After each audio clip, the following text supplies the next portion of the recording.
Fake, ఇవన్నీ waste, నేను ఇవన్నీ చేయను, అవన్నీ మనకొద్దు. ఏమాత్రం క్లారిటీ లేకుండా లేదంటే హాఫ్ క్లారిటీ తోటి దాన్ని రిజెక్ట్ చేయటం ఫస్ట్ వే. ఈ మొదటి దారిలో నీకు ఎలాంటి కష్టాలు రావు, ఎలాంటి మైండ్కి టెన్షన్ ఉండదు, ఏముండదు, జస్ట్ రిజెక్ట్ చేయొచ్చు. అలాగే నీ జీవితంలో కూడా ఎలాంటి మార్పు ఉండదు. రెండవ దారి, అవకాశం ఏందో తెలుసుకోవడానికి ప్రయత్నం చేసేటప్పుడే నీ మైండ్ మీద చిన్న బర్డెన్ పడటం మొదలవుతుంది, ఆలోచన స్టార్ట్ అవుతుంది. ఆలోచన స్టార్ట్ అయ్యి ఎవరితోడైనా పంచుకున్నప్పుడు రిజెక్షన్ స్టార్ట్ అవుతాయి. అవకాశం ఏందో తెలుసుకునే క్రమంలోనే మానేయటానికే ఎక్కువ స్కోప్ ఉంటుంది. సో నీ మైండ్ మీద ఇంకొంచెం బర్డెన్ పడుతుంది, ఇంకొంచెం మెంటల్ స్ట్రెస్ పడుతుంది, కొన్ని కష్టాలు వస్తాయి. ముందుకు వెళ్ళేటప్పుడు చాలామంది నేను ఎగతాళి చేస్తారు, నీతోటి కాదు, నీ వల్ల కాదు, నువ్వు చేయలేవు, దాంట్లో సర్దుకోక అనవసరంగా ఆడికి ఎందుకు పోతున్నావు, ఇవన్నీ చెప్తా ఉంటారు స్టార్టింగ్లో. సో ఇది చాలా కష్టమైన దారి, కానీ సక్సెస్ఫుల్ దారి. దయచేసి అవకాశం వచ్చినప్పుడు ఏ దారిలో నడవాలో డిసైడ్ చేసుకోండి. రిజెక్ట్ చేయడం చాలా ఈజీ దేన్నైనా, రైట్? తెలుసుకొని ఫేక్ అయితే వదిలేయటం తెలియకల్లోడు చేసే పని, జెన్యున్ అయితే పట్టుకొని ముందుకెళ్ళడం కూడా తెలియకల్లోడు చేసేటటువంటి పని.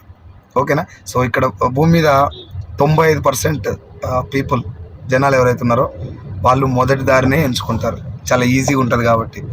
ఆ దారిలో ఎంచుకోబట్టే 95% పేదోళ్ళే ఉన్నారు. సో నేను కూడా అదే బ్యాచ్లో ఉండేవాడిని.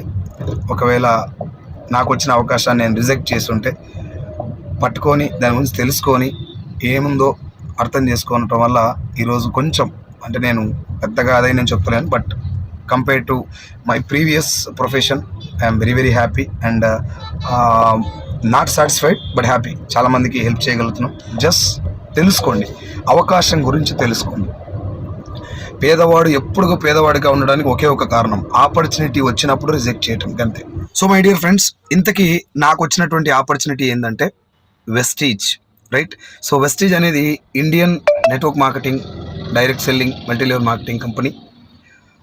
నెట్వర్క్ మార్కెటింగ్ అనే పదం మీదనే చాలామందికి క్లారిటీ లేక,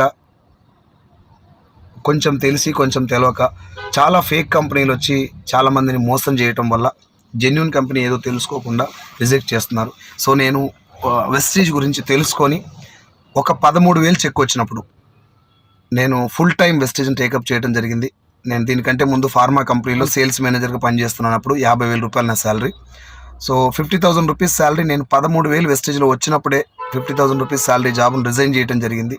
రిజైన్ చేసి 2 సంవత్సరాల్లో ఇప్పుడు నా చెక్ ఎంత అంటే వెస్టీజ్ ద్వారా 3,30,000 రూపాయలు ప్లస్ 14 లక్షల Hyundai venue car.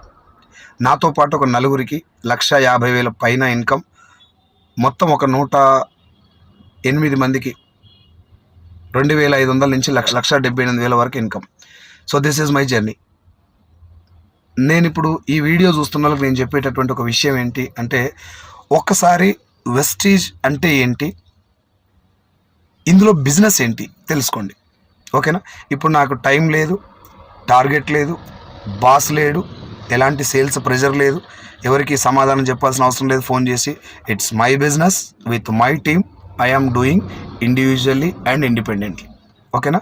So network marketing and Vestige is 100% legal, high potential industry and 100% genuine company Vestige.